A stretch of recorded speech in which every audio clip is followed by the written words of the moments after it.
Magandang oras mga kababayan, mga ka-Golden Boy. Ang ating bigyan ng reaksyon na video ngayon ay tungkol sa natagpuang underground city ng mga Iranian officials, lalo na ng mga ayatollah at ng mga opisyalis ng IRGC. Ito pala ay nasa ilalim ng pinaka-busy na syudad ng Tehran. At kaya pala ay hindi na matagpuan ng mga opisyalis ng ang Iranian regime na yan ay dahil napakalalim ng underground city na ito na kanilang pinagtaguan at hindi kayang bumbahin ng Amerika dahil nandyan sa ibabaw ng lugar na yan ang dense populated city ng Tehran. Kaya ito ang video para sa karagdagang detalye. Atin na panuurin, courtesy ni Nikita Kapoor. Where are Iran's leaders hiding? Because as missiles fall, as war clouds gather, and as the leadership of the Islamic Republic faces unprecedented pressure, a stunning revelation is now emerging from beneath the streets of Tehran. A secret underground world. Ayan. A bunker city, buried deep below hospitals, schools, and residential neighborhoods. And according to newly released Israeli military imagery, this could be the place where Iran's most powerful Ayan, so men alam na ito are ng hiding. IDF, ng Israel, ng Mossad. Alam na ito, kaya nga nakagawa sila ng 3D animation ng lugar na to. Kaya nga lang hindi ito kayang bumbahin dahil nga nasa ano pala nasa ibabaw niyan ay mga ospital, mga paaralan, mga residential at mga commercial buildings. Kaya hindi pwedeng targetin ng Amerika at ng Israel, hindi kayang bumbahin yan kasi marami ang madadamay. Ngayon magtaka tayo, bakit hindi umalis ang mga tao diyan?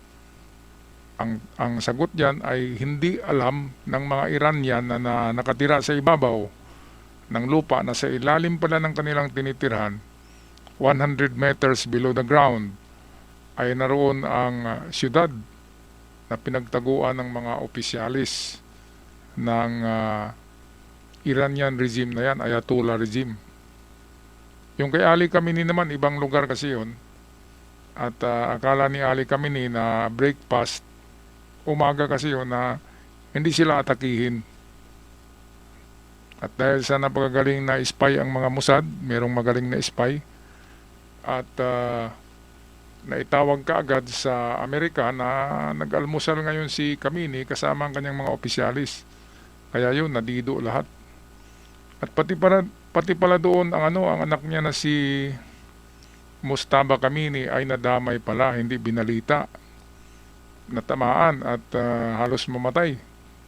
Putol na yung paa daw ngayon Kaya hindi makapagsalita dahil nasa coma, nasa bingit na kamatayan na. At itinatago ng Iran na ang nangyari kay Mujtaba Khamenei dahil sa natakot sila na mawalan sila ng successor doon sa trono ng matandang Ali Khamenei. Kasi kung wala na talagang leader, parang ano na yan, di ba? Magkawatak-watak na yung IRGC na yan. Kaya kailangan nila ang pangalan ng anak ni Ali na si Mujtaba Khamenei na sabihin na the next supreme leader kahit wala na. Sa palagay ko, wala na Deadball na kasi wala na talagang imik, walang video, walang audio recording. Text lang yung gumagawa ng text ay mga sundalo pa rin yun Kaya ito yung underground city na pinagtaguan ng mga opisyalis ng Iran para hindi sila tatamaan ng bunker buster. Dahil nga sa ibabaw ay protektado sila at saka mas malalim daw ito. Ang bunker buster ay aabot lamang sa 60 meters 60 meters, bali 10 palapag na building yan. Ang kayang tagusan ng bunker buster ng Amerika. Sigurado ako na 100 meters deep down below ito, nanigurado na sila na hindi na talaga maaabot pa ng bunker buster. Pero mayroon pa ring remedyo dyan ng Amerika eh. Ang problema nga lang ay mayroon ngang nakatirang sibilyan sa ibabaw. Kaya ngayon pa lamang kanina ay nagpadala ng Amerika ng another 3,000 personnel, mga Marines, men in boots. Ibig sabihin, men on the ground. Ito na yung surgical operation na baka pasukin itong mga tunnel na ito na tinitirahan ng mga opisyalis ng IRGC at tuluyan ng linisin. Nako, hindi lang pala di ba? Akala natin na Cords yung atake. Pero ang Cords ay meron ding role sa pag-atake. Sila yung doon sa outskirt, yung nasa labas. Sila yung atake doon. Ang surgical operation, tingin ko ay Israel saka Amerika ang gagawa niyan. Itong pagpasok ng mga tunnel na ganito, mga underground city. Okay, balik tayo kay Nikita Kapoor.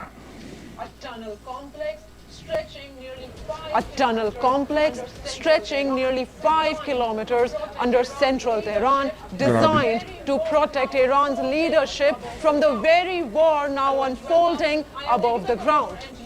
Hello and welcome. I am Nikita Kapoor and you are watching Decode. And in this episode, we take you inside what could be Iran's deepest secret. It began with an Israeli military video.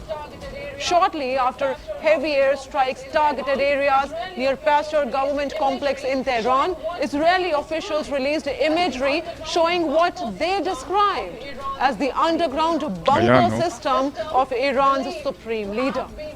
A system believed to have been used by Ayatollah Ali Khamenei himself before he was killed. And what those images show is nothing short of extraordinary. Not a bunker, not a shelter, but an Ayun, so entire hindi lang pala subterranean city. bunker tingnan yan. Talagang syudad pala, ang ganda sa loob, migdat sa ilalim eh. Maluwang, hindi katulad ng mga bunker na masisikip.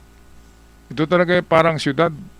Kaya napakalaki pala ng gasto niyan. Kaya pala naghihirap ang Iran sa kanyang ekonomiya dahil ang pera nila ay ginastos sa mga kagaya nito. Imagine, 5 kilometers ang span niyan.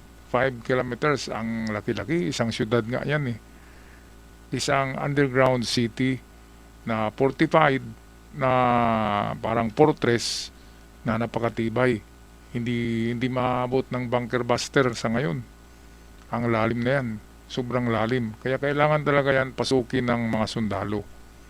Okay, so surgical operation na naman yan ng Marines at ng IDF ng Israel.